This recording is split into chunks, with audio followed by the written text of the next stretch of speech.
Hi there, I'm Heather with WTI. If you want the absolute perfect bed for your son or daughter, I have one to recommend to you, and I'm gonna tell you why. Harper and Bright Design makes a solid wood bed. It's a twin over full bed. I found it to be worth every penny. Easy to put together, did it myself, couldn't be more happy about that. I love that it's got a slide. It is a steep slide.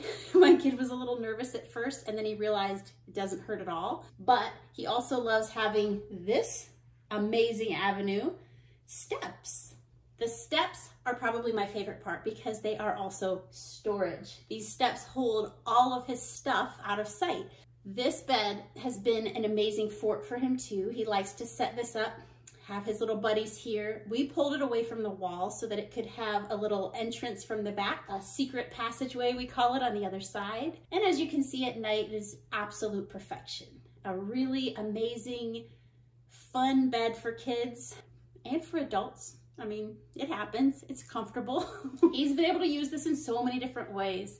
I'm really happy that he's still in love with it. In the pictures, I wasn't sure exactly how big it is. It will fit in an average size room. It's only 80 inches tall and 97 inches at its longest length. It's a treat. I don't think it could have been made any better, and it was worth every penny. We really like the Harper and Bright design. They always have a fun bed for kids, but this one is especially fun. What we liked about the solid pine wood design is its strength, durability, longevity. He still loves it, still very, very strong and stable, and we absolutely love it. That's my point of view.